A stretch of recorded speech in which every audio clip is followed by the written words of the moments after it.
Hi, I'm Commissioner Rob Gelder, and welcome to this episode of Commissioner's Corners. We will get an inside look at the Port Gamble Ride Park, so stay tuned.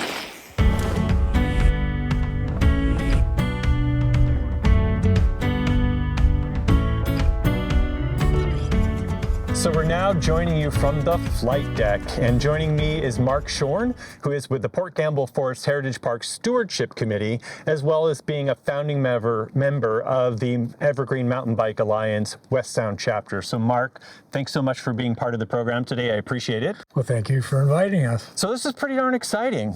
Oh, that's great. This has been a long time coming. So for our viewers who may not be familiar with the Port Gamble Ride Park, how did the idea come about? So first of all, what is a ride park? It's kind of like a ski slope for bicycles. That's the way I'd put it. It started as a couple dudes just building trails around here. And I remember one trail I was working on and people would stop and say, "Hey, I'd like to help. I'd like to help."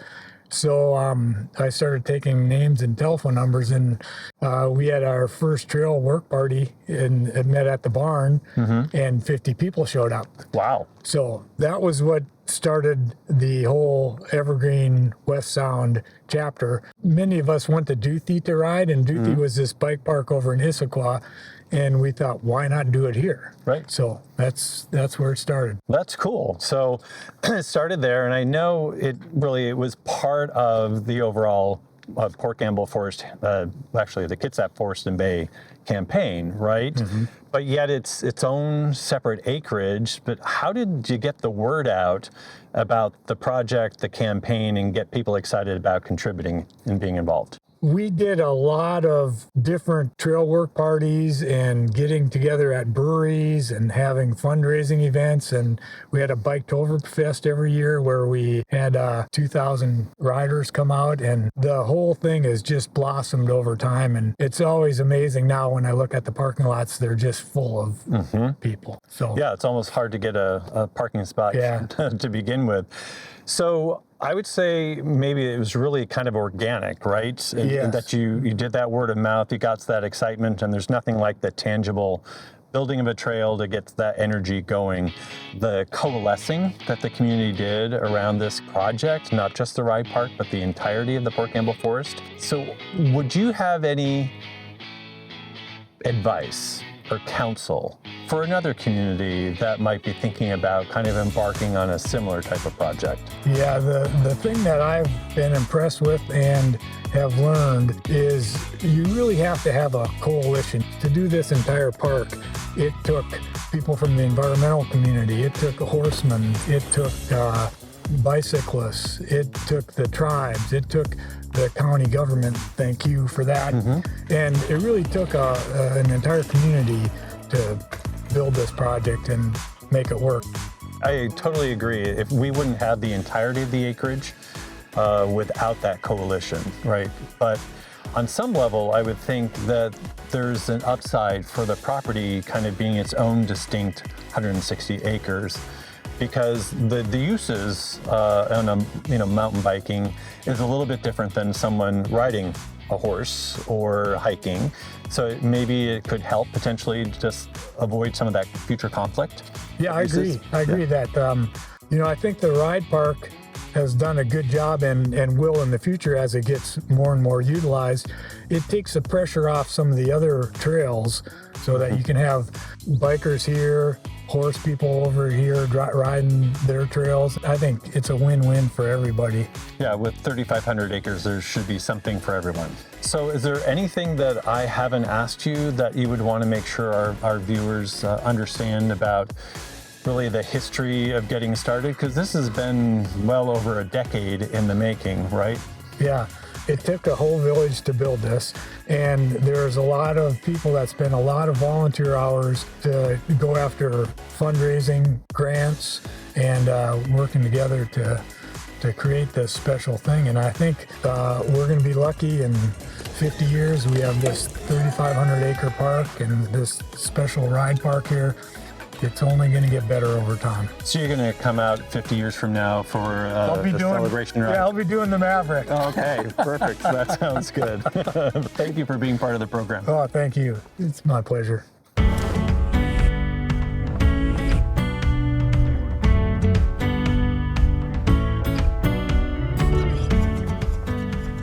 Joining me now is Brian Tustison with the Evergreen Mountain Bike Alliance. Brian, thank you so much for being part of the program. I appreciate it.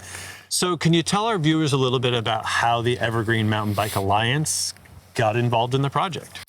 Sure. I want to say about 4 years ago, Mark Shorn got a hold of myself through Evergreen HQ, and they were looking for somebody to help do a proof of concept and help put together a design for a ride park in Port Gamble. I got to come out and start walking around in this cool section of forest and did a bunch of brainstorming and came back with a design.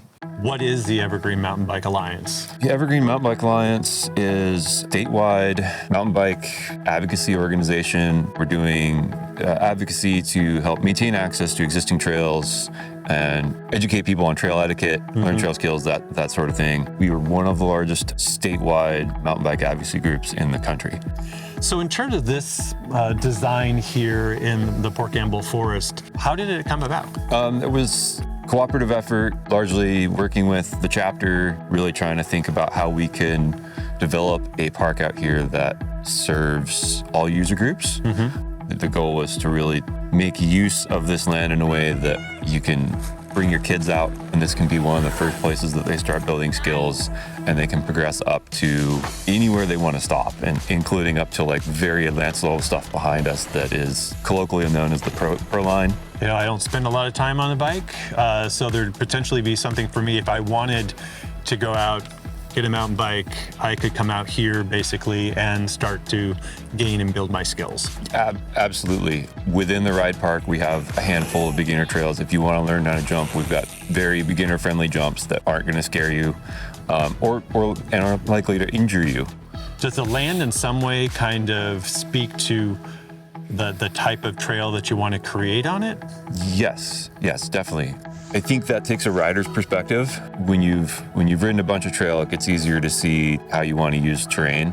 You'll pick a hill and just say, well, I want to start there and weave through these trees. It's a pretty organic process, and that it's a lot of fun doing design work most of the time. A nice blank canvas upon which to work and try to create something for everybody. Yeah. So you go from the design and then you start to create the landscape. So how was the construction of the trails approached? Was it done by professionals, volunteers? Our construction process out here, largely driven by staff builders because of the nature of the terrain. We did a lot of our rough shaping with mini excavators, and then we brought community volunteers in for work parties. So far, volunteers have contributed about 5,000 hours of work out here. On top of that, we've been fortunate enough to have some local contractors that have donated some larger equipment for a couple of our bigger projects to help expedite moving bigger quantities of dirt. The high-level concept work, I worked with Mark Shorn, Kelly Campo, and our trails director, Mike Westra, and we did a lot of work on maps using ArcGIS to put together a rough concept that would allow us to fit things appropriately into the space, and then I spent a bunch of time ground proofing it and adjusting corridors as necessary, looking for wet spots, figuring out any place where it wasn't practical. And once we got everything permitted through the geotechs and all that, then the fun started. Yeah. But from the start of construction to opening, how much time did it really take to construct the park? About 7 months for this, and then we took a break over the summer, and then we came back. So we're probably into this about 12 months. Okay. Yeah. There are then conditions you really want for kind of the best construction. Yeah, absolutely. Too dry doesn't work. You want a certain amount of moisture. We definitely. It's easy to have too much moisture, but too dry is a bigger problem. And fire danger is always a concern for us during the summer. If you're using motorized equipment. Yeah, motorized equipment, chainsaws, anything like that. We're absolutely, we have to be mindful of that. And so we tend to build lower elevation stuff in the winter, and then as the snow melts, we move high elevation. As we've been standing here talking, I've been seeing any number of people riding by. Yeah.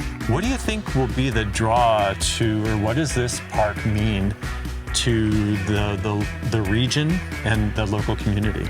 this is going to be a place where you can come and hang out with your friends or your family. We have a bunch of space to do programming. Like once again this year, the Evergreen Mountain Bike Fest is going to be held here, and we fully expect to fill up all the parking in town. That's awesome.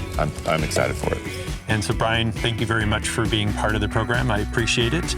For our viewers that want to know more, we'll make sure that we have some links to the Evergreen Mountain Bike Alliance website, as well as information for the Kitsap Forest Heritage Park. Maybe you've been inspired and you'd like to go out and get a mountain bike and try developing your skills in just a very idyllic setting. And for me personally, this has been a project that has been a long time in the making.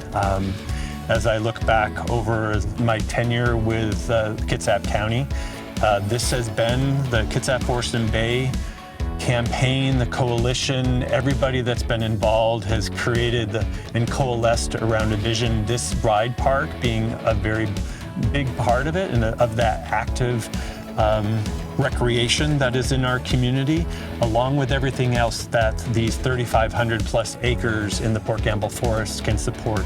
So I appreciate everyone's contribution to making it happen, and thank you for being part of the program. And together we can make some really cool things happen in Kitsap County. So keep being invested, and we'll see you around. Thanks.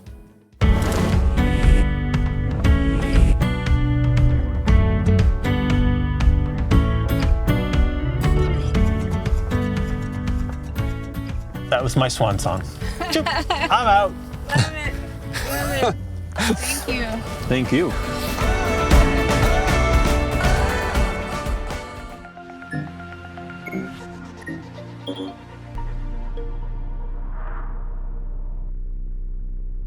you.